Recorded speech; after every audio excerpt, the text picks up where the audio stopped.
out here, but I haven't heard anything back on that yet. So maybe by next week we'll get something going on. We could open the window too. No, Chelsea's freezing already back there, so she doesn't want to get any colder. So can we get one like the local establishments to fill us in? Yeah, we'll have to get a sponsorship on all that. So anyway, we got a special guest here on Rewind this morning, along with Sports Director Jeff Blankman, Jeff Honnold. I'm John Ryan. Terry Kasperbauer, of course, you might know him as the longtime assistant basketball coach and coach for pretty much every single sport at Carroll High, right, Terry? There's been a few of them, yeah. Is there a sport you didn't coach there? Well, I was a head assistant baseball, basketball, and football at one time. So okay, but I haven't coached track, but I help out all the track. You ever coached frisbee golf or anything like that? No. Golf, soccer, and tennis, maybe the only ones that you haven't had a hand on? I haven't had a chance to do that.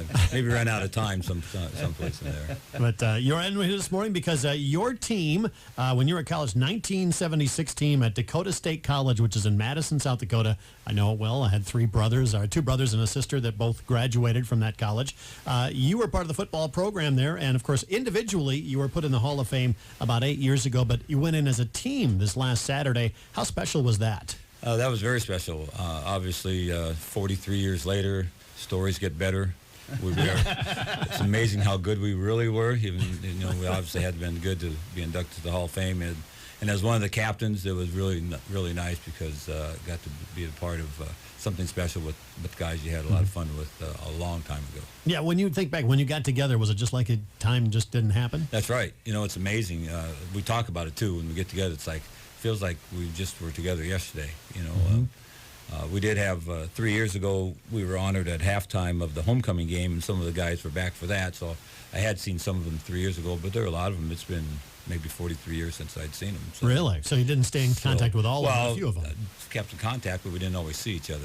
Schedules don't work out, families, kids have something going on. So we had about, I think, between 25 and 30 guys came back for it, so it was pretty nice. What's the first thing you guys talk about when you get together?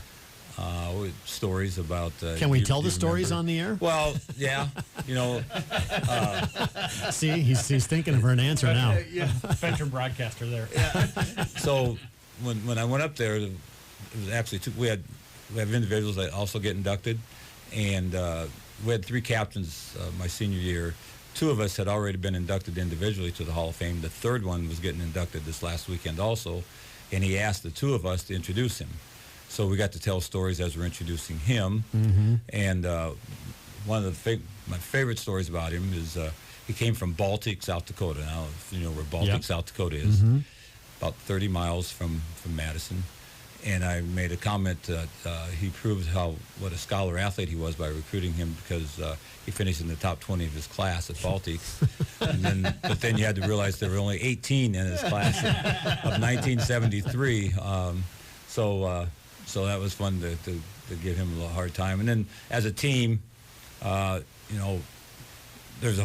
so many stories, but the one the captains thought we were also going to speak for the team when that got introduced, but for whatever reason, the AD decided to bypass that. So I had a speech ready for the team also. And the one story I was going to tell is our first game we're in Orange City playing Northwestern, who, was then and still is a football power in NAIA. And we go down there, and we're feeling pretty confident that we're going to be fairly good, but there were only two seniors on the team, myself and one of the running backs. And so we come out of the huddle very first play of the game. So we have a senior and a freshman in the backfield behind me. And by this time, because I've been the quarterback for 3.5 years, I've got the ability to, coach has got enough confidence in me, said, we've got an audibleized system. Back in the 70s, that was...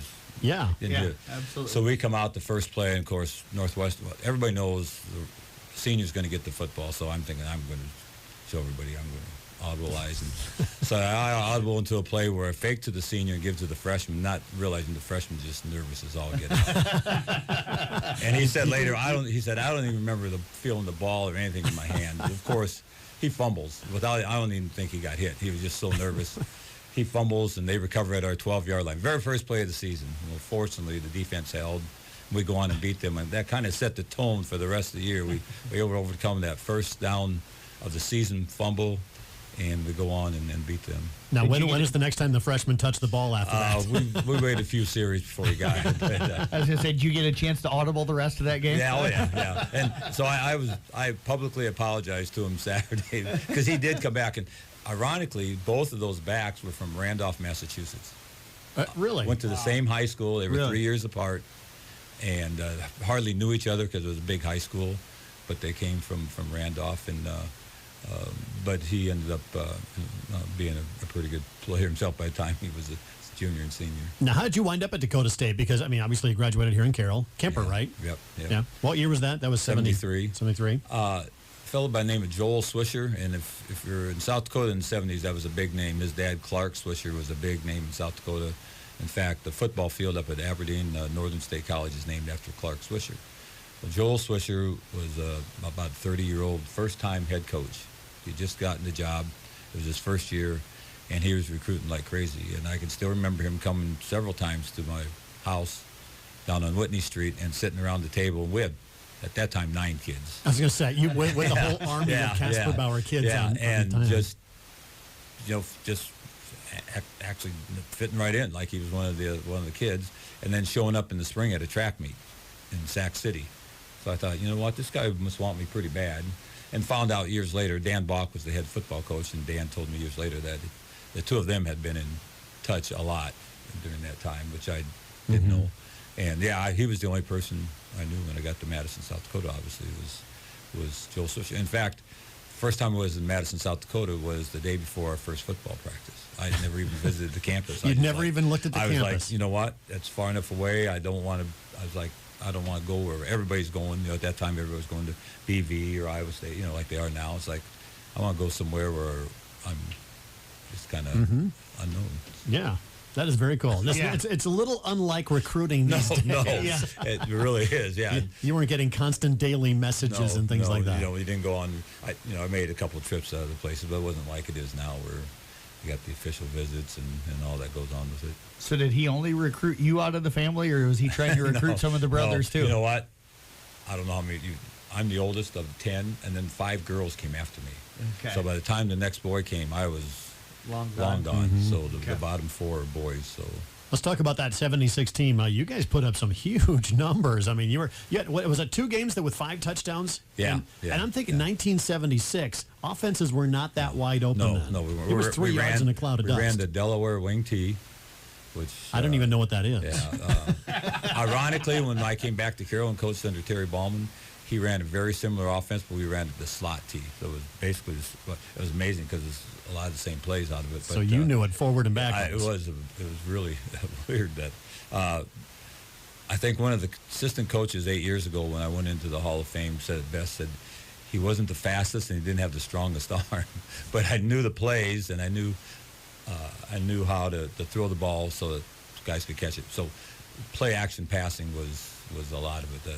If I had to drop back and pass, I wasn't going to throw it 60 yards like kids could today. What do you think made this team so special? I think when the head coach put in there the cohesiveness of it and the leadership, we had myself and 2 other senior captains that for whatever reason, the rest of the players really bonded around us and I think the fact that the 2 of us on offense had been starters for this was our 4th year. The kids understood that we'd been around and respected what we had to bring to the team and to the field and what we had to say too. So you guys, I mean, literally with this team, like I said, you walked onto campus, you had practice the next day. You had never been there before. You didn't know anybody you were going to be playing with. How long did it take you guys to actually bond, or were you just like all thrown in the same situation? Back then, there were 3 days, so you had a lot of time to bond. 3 a day. 3 a days, yes. And how much of that was film? None. None. That was all on the field. Film sessions were, other than after the game, we didn't watch hardly any film back then. You know, you didn't have huddle, you didn't have any of that, anything now like you have now that you can go watch it on. And so it was football. And I can still remember I couldn't wait till I got to be a junior and senior and I could do this, but 5:45, 6 o'clock every morning, they had captains or somebody coming around with bells and all kinds of gadgets to get everybody out of bed. And you'd come in sleepy-eyed, go to breakfast and go to practice, and then you'd practice till 10:30, and you go eat lunch and maybe grab a quick nap, and you're back out there again at 1 or 1:30, a couple hours, and go supper, and then you're back out again at 6. Wow. And then you got the playbook. You know, as a freshman especially, I can remember in 1973, I was just, every time that I was either, if I wasn't at practice or sleeping, I didn't take many naps because it was like, I need to get this playbook. When I went in, there were 5 quarterbacks my freshman year. And how soon before you gained playing time? Oh, I got here and there, but about the 5th game of the season, starting quarterback had been struggling, and we were out. I still remember we were out at in Rapid City, South Dakota, playing South Dakota Tech. Mm-hmm. And we were down at halftime, and the coach made a change at halftime. And fortunately, we came back and won a high-scoring affair and kept me in, and I had the rest of my time up there. You talked about there's only 3 seniors by the time you were finished. I'm assuming you had a bigger freshman class than that, and it just whittled down. That was Coach's first. Was that his first class then coming in? Yeah, I think we actually had 3 captains, but 6 seniors my senior year.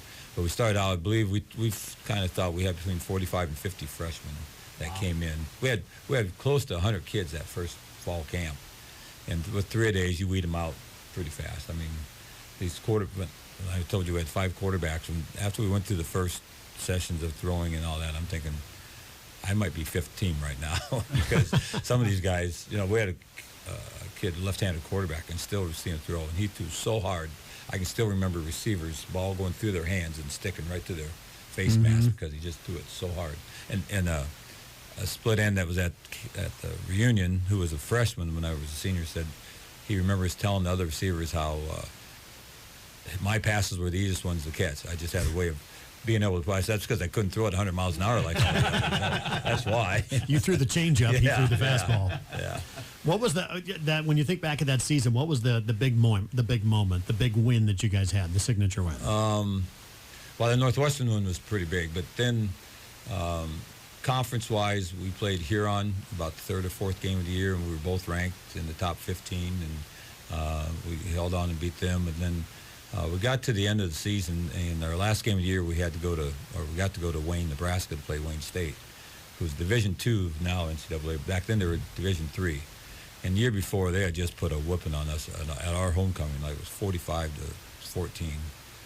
And I swear it was 45-7. I don't remember how we got to 14. But anyway, so we're getting ready to play at Wayne State, and they have a couple All-American defensive ends, and they have a defense that shifts, and you never know what defense they're going to come out with. So our head coach, who was also the offensive coordinator, a great offensive mind. Still, today, I consider him one of maybe the first or second, but one of the top 2 or 3 smartest coaches I've ever been around. He comes up with a plan that we're going to call every play at the line of scrimmage. You know, and today now nobody huddles, and so that's common. Right. But back then, everybody huddled. You had a play call, and you came up. So all I did in the huddle is I gave the formation. I mean, and they even changed up our formation. But I would call what strong side we were going to play, what formation we were going to have, and then when I got to the line, I had a choice of 3, 4, 5 different plays I could call based on what Wayne State defense was. And so we called every play at the line. I think back to the very first play of the season when I got the audible one time and we fumbled it. So now we're calling now 10th game, we're calling every play at the line, and it ended up, we beat Wayne State 24-14, which it vaulted us. It put us in the top 10 in the final poll. I would say because in '76 that had to be very cutting edge kind of stuff. Yeah. Not many people had to be doing that. That's what I say. He was ahead of his time. He'd have been a heck of a coach. Now, unfortunately, he had a heart attack back in 2000 and died at I think he was only like 52, 53 years old. Terry, what was it like, the emotion of going through the ceremony this past weekend? Or does it still feel pretty special? Yeah, it does. And it was nice that got to induct another one of our players. And then one of the other players was a sophomore on that team that got inducted. And then just to see everybody. And the unbelievable thing is there are still a couple people that live in Madison that never left. One played football, and the other 2 that we always get together with played baseball. They didn't play football, but they host parties for all of us. And one was a senior when I was a freshman, so he wasn't even around when most of these guys were on the football team. But he still, it's a close, smaller. It was a smaller school at the time, and everybody. It's a really close knit feeling, and we stay in touch. You know, the two kids from Randolph, Massachusetts, I stay in touch with. I still consider the senior, especially, one of my best friends. We talk. In fact, we were texting this morning before I even came out here, talking about if we're going to come back for homecoming in September, because it's always such a great time. And I remember talking to Floyd Foreman from Manning a couple of years ago, and Floyd, not a big guy. I think he was talking about the difference. When he played college football, I think he said he was a lineman. Yeah. I mean, Floyd, a lineman, first of all. And, he talked about they didn't really throw weights too much or lift weights at all, and you guys probably the same deal. Yeah.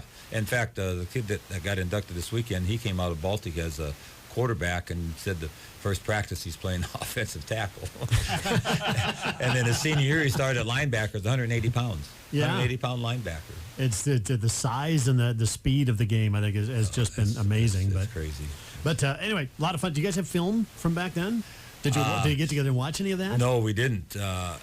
It's funny because a few years ago, my freshman year, our team also got inducted to the Hall of Fame, and somebody did have film from that year, but nobody had film from this year. What we did have is one of the assistant coaches on that team came back, and he had kept a binder of information, and he gave me a letter that I supposedly, evidently, wrote to all the players before the season started as the captain, telling them, get ready, blah, blah, blah. And I have no recollection of doing this, writing this letter. Really some good Newt Rockney stuff. Yeah, and we always have a great time, and it's always fun, but I can tell you this, that recovery time does take longer now than it did. Every time we go back, it's a good thing you didn't have me yesterday. I don't know how alert I would have been. Exactly. Well, congratulations on that. It had to be a lot of fun catching up with everybody, and we love hearing the stories. Yeah, so. Thanks. I appreciate you guys having me in. I know you're going to New York. Be careful and watch out for those line drive foul balls. No kidding, yeah. Thanks. Terry Kasperbauer joining us here this morning on KCIM Sports Rewind. We're back with more athletes.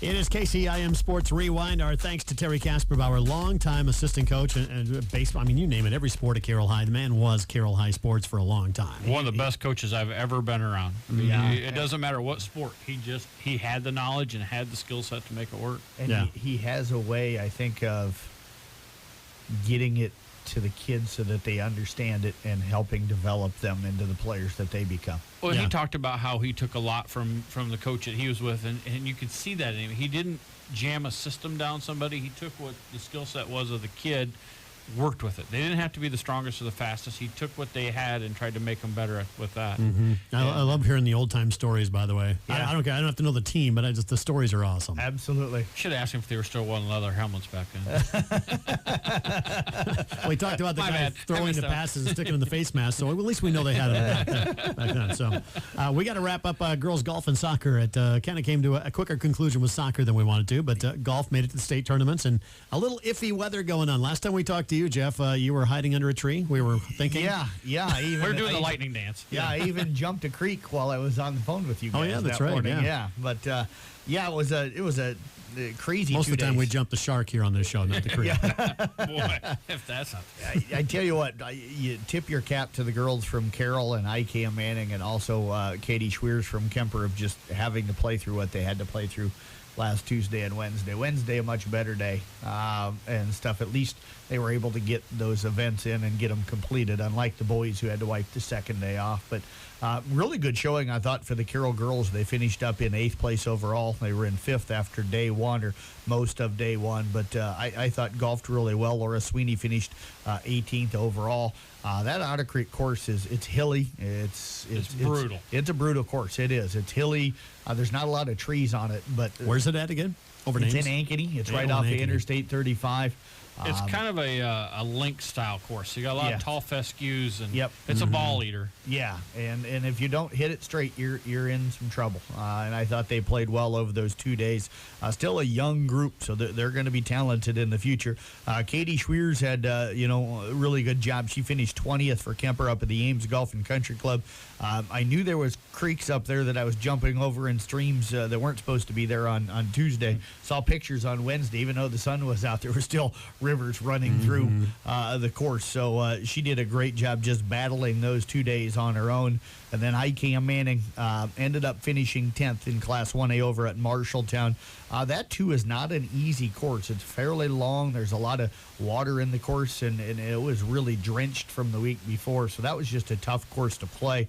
If you look at the scores that were put up by the teams over there at that American Legion course in Marshalltown, as a whole, the scores were much higher than they were anywhere else at any of the other tournaments. And I think a lot of that had to do with just the condition of the course and how tough it was to play. So that kind of wraps stuff up with the golf. The Kemper girls, do we get them? Yeah, well, Okay. it's Katie Schweers. Yep. There we We'll wrap up soccer here real quick. All three of the girls' team seasons came to an end last week. Carroll fell to Denison Schleswig 6-1.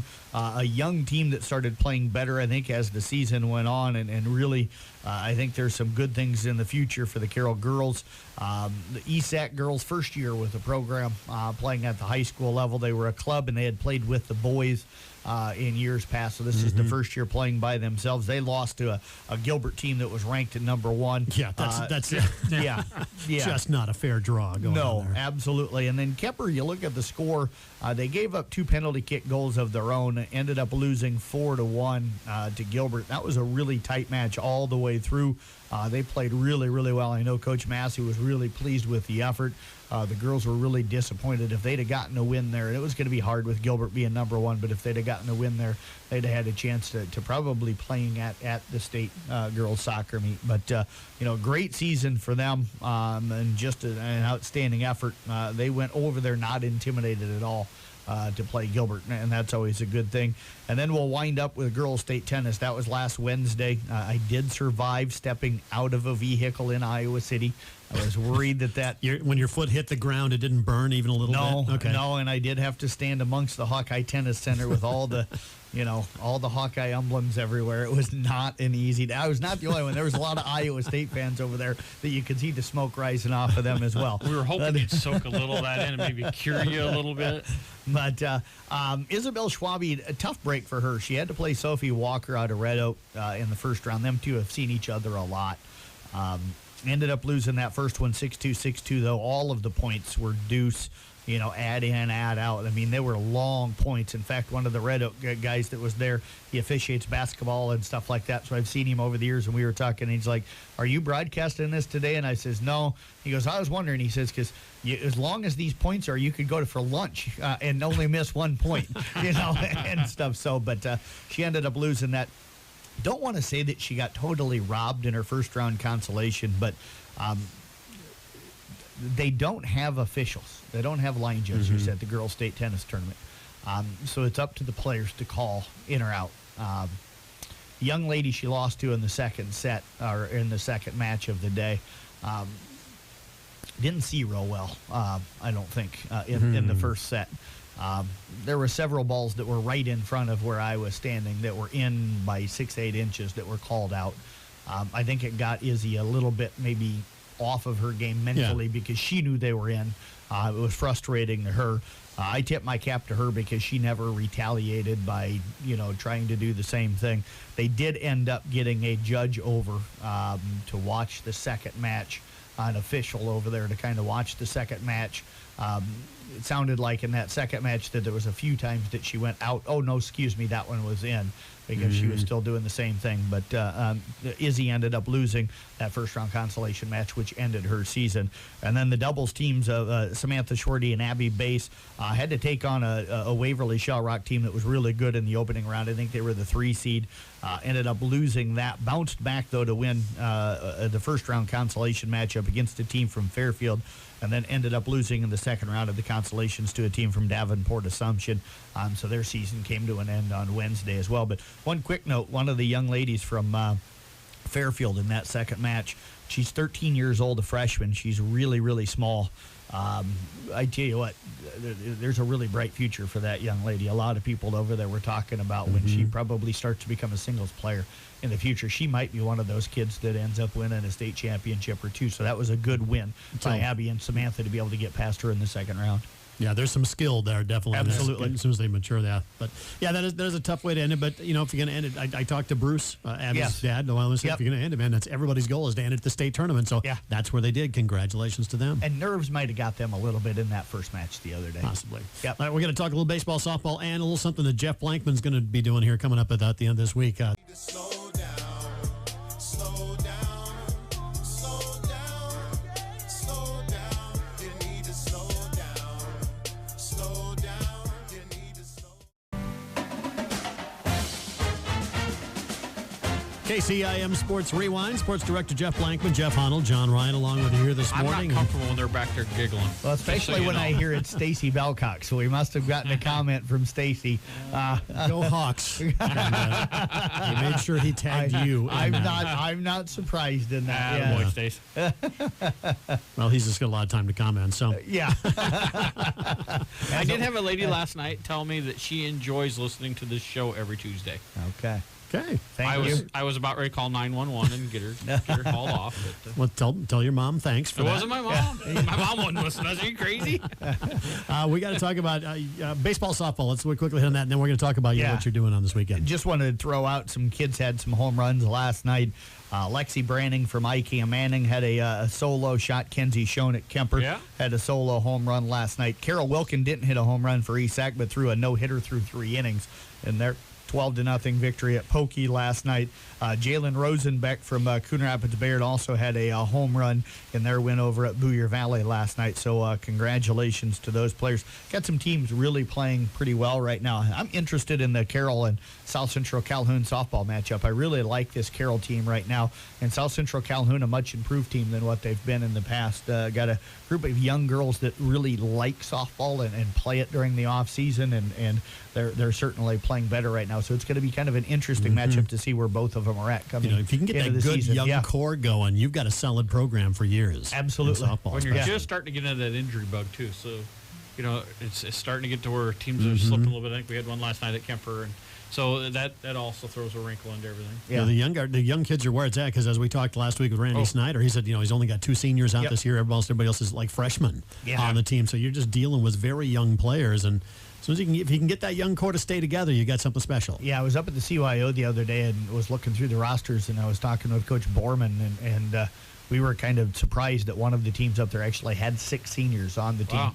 Most of the softball and baseball teams today, if you can get 2 or 3 to hang on through that senior year, you feel pretty lucky. It's sad that it's gotten to that point. It really is, but that's the way it is today. If you can fill out that lineup card and half are seniors, You're in pretty good shape. Yeah, you got a great thing going there. Yep. Now, coming up this Friday, Saturday, is it? Yep, Friday, Saturday, and then the Sunday morning. You're off with Relay Iowa. Yep. And I saw a guy wearing a T-shirt the other day, and it reminded me, that you're coming up this weekend. Remind us what you're doing and who you're going to be doing this with. It's a fundraiser. It's a charity. So we all pay money to be able to do this, and then you can go out and raise funds as well for the charity. We run from Sioux City to Dubuque in about pretty much 48 hours. You take off straight through. Yeah. Somebody's got to be running at all times. You have teams of 12. That's the biggest you can have is 12 people on a team. We leave Sioux City. There's different start times for all the different teams. To be honest with you, I don't even know what our start time is. You might want to find that out. We'll find that out probably Thursday night when we have our final team meeting. But we run, I think it's the Floyd Monument there in Sioux City that we take off from. We'll run from Sioux City. We'll cut down through Anthenoto, down through Ida Grove and Otabud Arthur and through Lake City and Lakeview. And then we cut pretty much across the state on 175. When we get over to eastern Iowa, I think it's around Independence or somewhere in that area, we cut back up north onto Old 20, and we end at the river in Dubuque on Sunday morning. Usually takes our group right around 48 hours or a little less. Generally, the group I run with is one of the faster groups. There's a group out of Lytton, too, that's got guys like Spencer Moon and all those guys. They're probably all the one young of the legs. Yeah, they're probably one of the 2 fastest teams that does this most years. And what leg is Coach Case running this year? Coach Case, who established the team 6 years ago, is not running this year. Oh, He yeah, has that's retired. I will be You're getting old, Case. I will be joining him in retirement after this year. I even joked with him at state. at State Track. I told him, I says, give me a week or so after we do this. But I said, him and I are going to go out and eat and drink whatever we want. And he said he's already been doing yeah, that. absolutely. And it's on me. How many miles does each person have to run? Each person will run you have to run about 30, pretty much 30 miles. You don't do 30 miles at one time. You can go run a mile and a half or 2 or 3. Nobody really runs over 3 in one segment, but you run anywhere from 2 to 3 miles. And then, the tough thing is you sleep in ditches, you sleep in park benches or on the ground in a park. You just kind of find a place to sleep. You throw out a sleeping bag, and that's sounds where you like sleep. college. Yeah, it is pretty much. Yeah. So, but it's a lot of fun. It's really hard on the body. There will be guys in our group that want to run 40 or 50 miles, so they'll run extra miles and stuff. I'm not that crazy. I'm hoping to get between 30 and 35 this year and then retire gracefully. Well, bring some pictures back for next Rewind. I will do. All right. Jeff Blankman, Jeff Honnold joining us. That's KCIM Sports Rewind.